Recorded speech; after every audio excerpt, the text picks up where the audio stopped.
All right. Chapter 10. O brother, where art thou?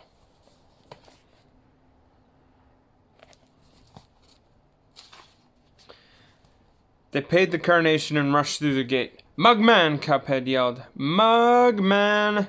He was nowhere to be found. They looked up and down and side to side, but it was hopeless. Mugman had simply vanished. He could be anywhere, and anywhere covered an awful lot of territory. Cuphead whirled around, marveling at the massive carnival grounds, and that's when he realized something. He was hungry, really hungry, and it's no wonder. Wherever he turned, there were aisles and aisles of vendors selling exotic delicacies from around the world, and all of them came on a stick. If that wasn't distracting enough, there were tents and rides and games as far as the eye could see. But mostly, there were people. Lots and lots of people. This wouldn't be easy. Any luck? Miss Chalice asked. Cuphead shook his head. Well, keep trying. I'll go look over here, she said. A second later, she was swallowed up by the crowd, and Cuphead wondered how they were ever going to find one little mug in a place like this. They couldn't do it alone, that was for sure. Maybe someone who worked here could help them. He wandered around looking for a carnival professional who specialized in finding lost children, but he couldn't see one. Finally, he spotted a tall figure in a fancy costume who was juggling 6 yellow balls in the air. His back was turned, so Cuphead couldn't see his face. But he was tired of looking, and had decided one employee would be as good as any other. Hey, mister, Cuphead said, tugging on the man's sleeve. Hey, have you seen The man turned around. Suddenly, Cuphead felt the blood freeze in his veins. Within seconds, his whole body had stiffened into a cupsicle. The stranger's face was painted like a clown, but with an eerie, evil grin. Cuphead had always found clowns a little scary, and after Elder Kettle's story that morning, the last thing he wanted to be face to face with was with a clown, especially not when his face looked like this. I'm Beppy the clown, the painted man said. Don't be afraid. Everybody loves a clown. Then his twisted face broke into an even more twisted smile. What can I do for you, Sonny? He said, but Cuphead was too frozen to speak. Cat got your tongue? He asked, pulling a cat from his pocket. The cat opened a small suitcase like a door-to-door salesman, displaying a wide selection of tongues. But still, Cuphead said nothing. The clown scratched his head. Balloon animal, juggling show, jokes, pratfalls, pie in the face. As he listed his various clown skills, Beppy bounced about the pathway, flinging objects from his pockets, and doing cartwheels and handsprings and somersaults. It was amusing in a maniacal sort of way. But what wasn't amusing, not in any way, was the laugh that burst out of him. Cuphead thought it was the most menacing thing he'd ever heard. Beppy stared at him and cocked his head one side to the other. So what's it gonna be, Sonny? Oh, wait, I know, he quipped. And he then came to the words Cuphead feared most of all. Guess your weight?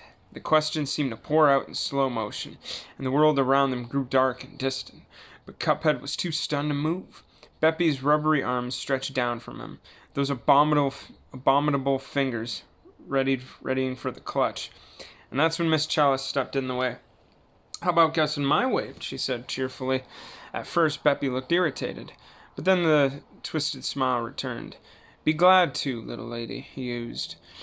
With all the care of a berserk baggage handler, he grabbed her by the shoulders and lifted her into the air, and started to shake, and kalang! An anvil fell on Beppy's head. Instantly, a lump the size of a cucumber sprouted from his skull, and little stars whirled around like a maypole. Oops, looks like I put on a little weight, Miss Chalice said. Then, as if it were just another day at the carnival, she grabbed Cuphead by the hand and dragged him down the path. Well, where to from here? She asked. Beats me, Cuphead said, and he looked around for any sign of Mugman. There was nothing. But just then, 4 balloons drifted down from the sky and hovered in front of them. One by one they popped, leaving in their place 4 friendly-looking fellows with long, thin, striped bodies. Hello, hello, hello, hello, they harmonized. Who are you? Cuphead asked. They introduced themselves. Their names were Mel, Melvin, Melroy, and Melbert. They're the 4 Mel arrangement. I've heard of them, Miss Chalice said. The Mells were a barbershop quartet, and like all barbershop quartets, they preferred to communicate in song. So after clearing their throats and tooting their pitch pipe, they crooned a snappy little ditty that went something like this.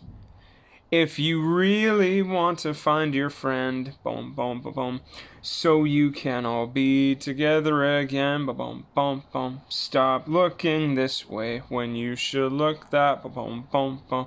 'Cause that won't get you where your brother is at, boom, boom, boom, boom, boom. Now he's been spotted with Calamaria, boom, boom, boom. And when you find him, he'll be happy to see ya, But before you go and question every lady and gent, boom, boom, boom. If we were, you'd take a peek inside that tent. And then, as all great artists do, the four Mells filled their heads with air and floated away like balloons. It's always better to leave your audience wanting more. Unfortunately, their abrupt departure left no time to answer one simple question. Which tent? Miss Chalice asked. In fact, there were tents everywhere. When Cuphead looked down the aisle, he saw rows and rows and rows of tents that looked exactly like the ones he saw going up that morning, and Mugman could only be in one of them, or none of them. It would have been nice if the Mells had been a little more specific. Still, it was something. And since they had to start somewhere, they headed to the closest one. Outside it, a zebra with a cane and a straw hat was standing on an upside-down soapbox. Hurry, hurry, step right up, said the zebra. Come experience the most stupendous, stupefying, unforgettable exhibition ever brought to these shores.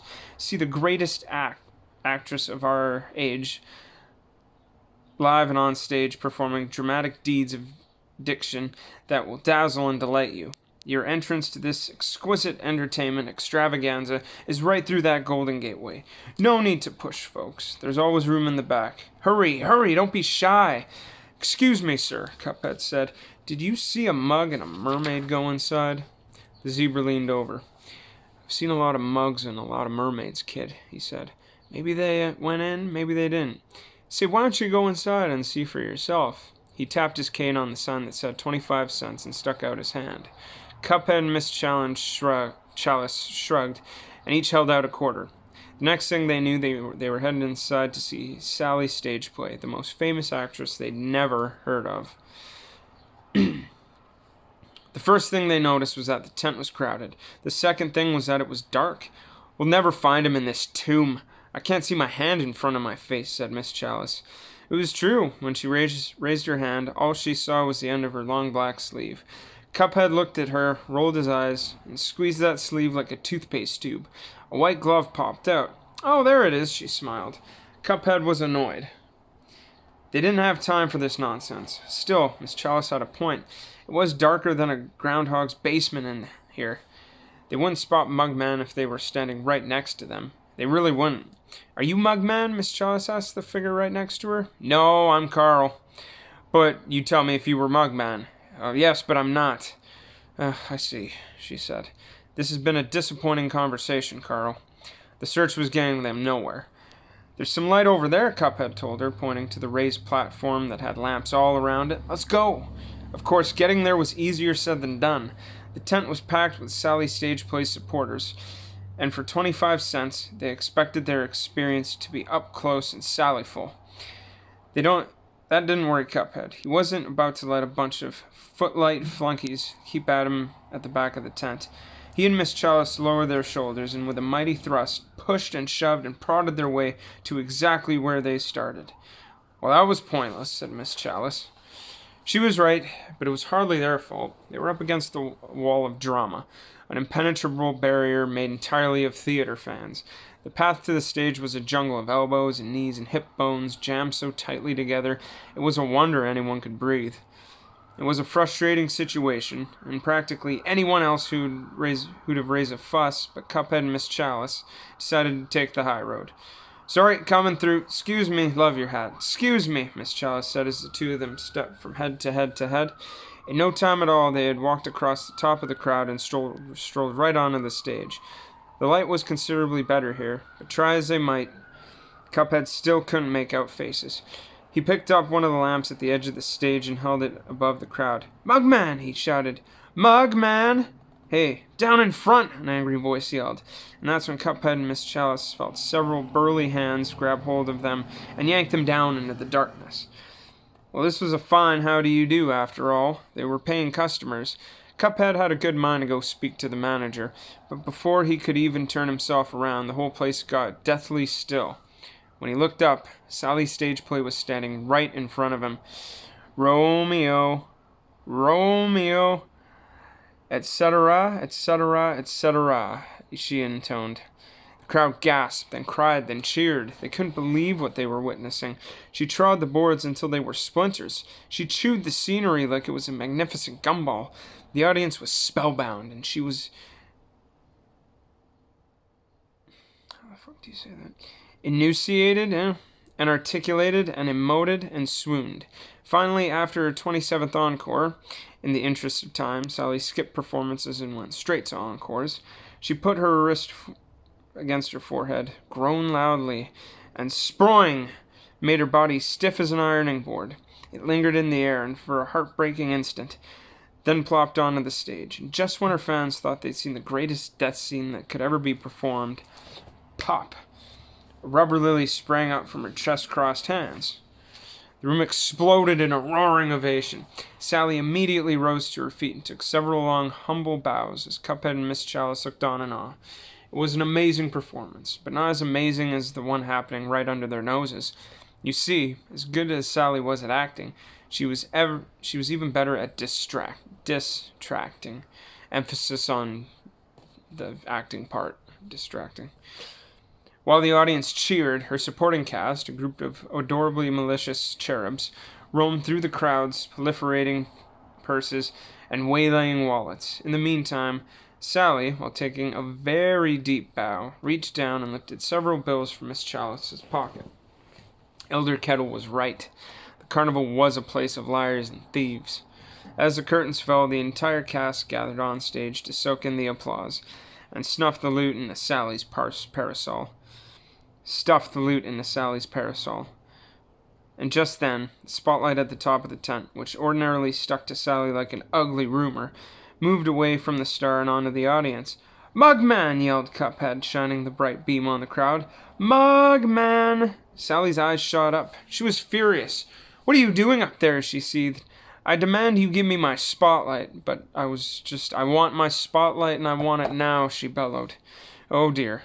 Cuphead hadn't meant to upset Sally. He just wanted to find Mugman. He needed to fix this. "Whatever you say," he said, and tossed a gargantuan light onto the stage.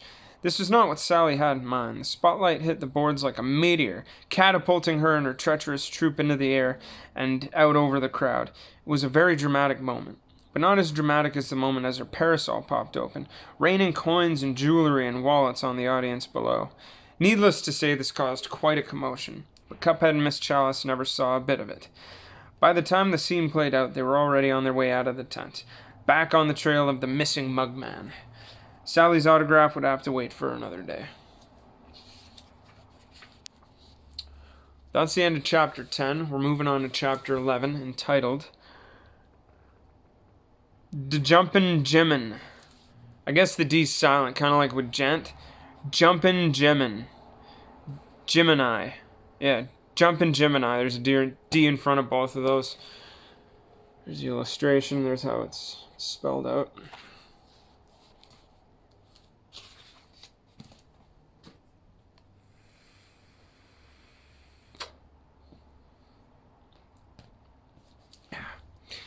There was only one thing to do, go on to the next tent. Luckily, it was just on the other side of the aisle, and this one looked almost identical to the last one, except it had exotic flags out front and a large banner that said, "Jammy the Great. Jimmy the Great. Wonder of the East. Miracles, magic, curly fries." "We can't go in," Cuphead said. "It's 25 cents admission, and we've spent too much already. The money's for Elder Kettle's birthday present." It was a quandary, all right, and it had been weighing in on him since the moment they'd arrived. Miss Chalice gave him a sympathetic smile. "I know, but we have to go in there, Cuphead. Mugman could be in real trouble," she told him. Also, they have curly fries. Cuphead nodded, but still wasn't convinced. He didn't feel right about spending other people's money. On the other hand, the sign did say Jimmy the Great performed miracles, and boy oh boy, could they use a miracle. Unfortunately, a fez-wearing camel stood between them and the entrance. Then a miracle really did happen. A beret-wearing camel offered the fez-wearing camel a glass of water, which allowed Miss Cuphead and Miss Chalice to tiptoe past them without paying a dime, or even 2 quarters. On the inside, this tent was nothing at all like Sally's stage plays. It was a wonderland of rugs and pillows and lanterns and silks. In the very center of the stage was an oil lamp that looked a little like a teapot, and there were decorative baskets of various shapes and sizes all around it. Finally, towering above everything else were 2 gigantic golden swords that came together to form a gleaming archway. Cuphead was enthralled. "Do you see him?" Miss Chalice asked. "No, he's probably still backstage." "I meant Mugman," she said. Cuphead turned fire engine red. Oh yeah, Mugman," he said. "I was just about to look for him." The truth was, he'd forgotten. He hadn't meant to, it's just that this place was so incredible. Even though he'd know they'd have to find Mugman, he couldn't help being excited. This was different from anything he'd ever see on the Inkwell Isles. It was like a weird, wonderful dream that charged you 25 cents to have it.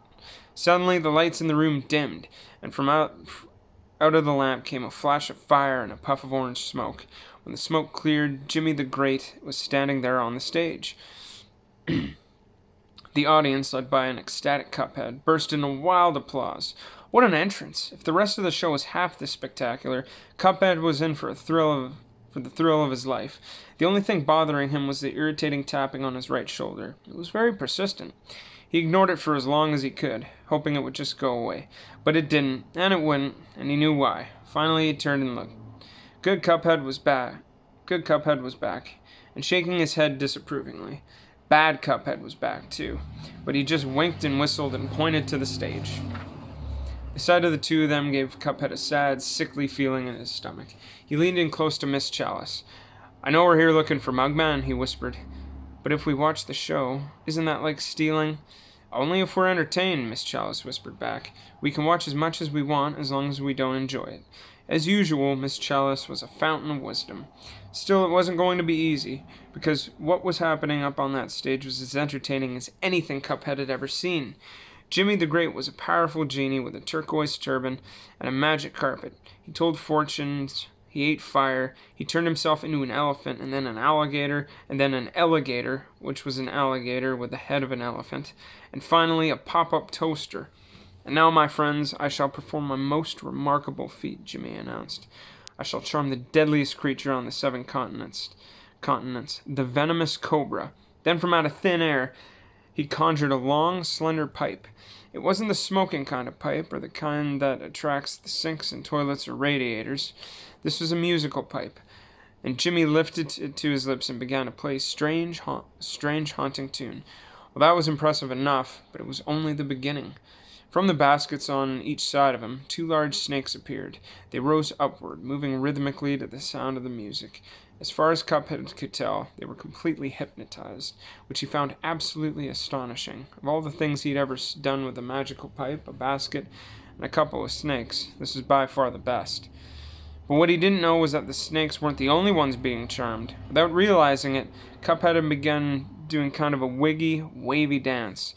Of course, he was completely unaware of what was happening, which was probably for the best, because at that very moment, one of the enormous serpents wriggled down from the stage, wrapped itself around him, and slipped its tail into his pocket. Then, with the grace of a cat burglar, which isn't easy for a snake burglar, it snatched Elder Kettle's birthday gift money and made a sinister, slithering retreat to the basket. Now, it would be one thing if this were the work of a single snake who may have had an unhappy childhood or gotten in with the wrong crowd.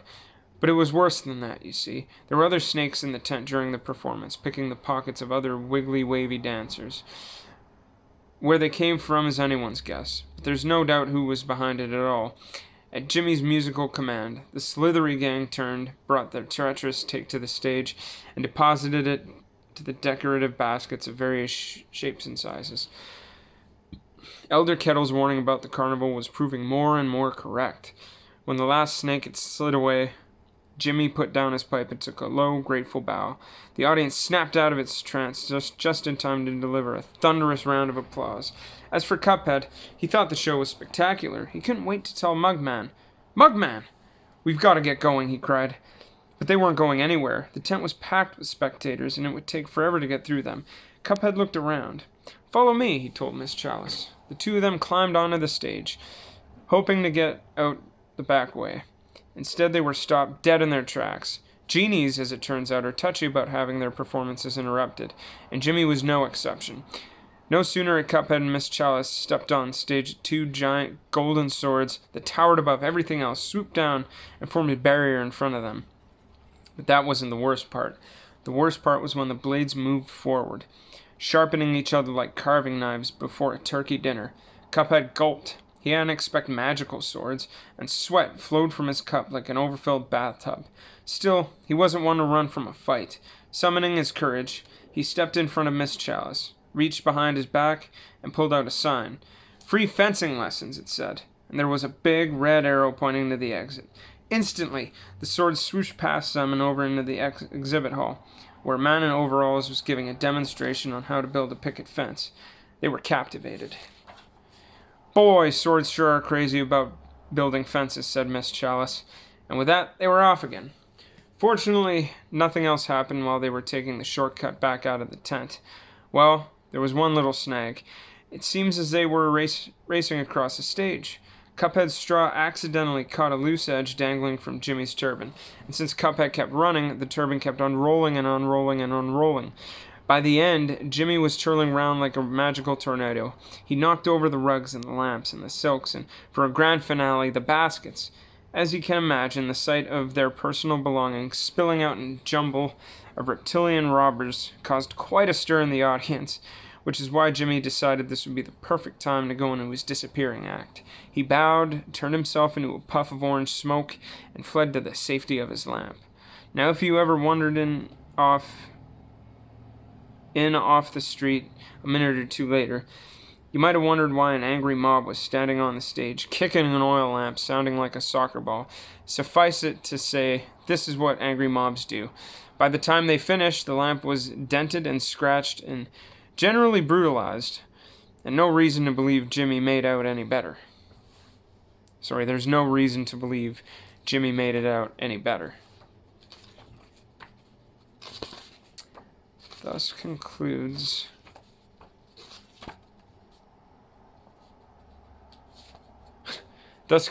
chapter 11.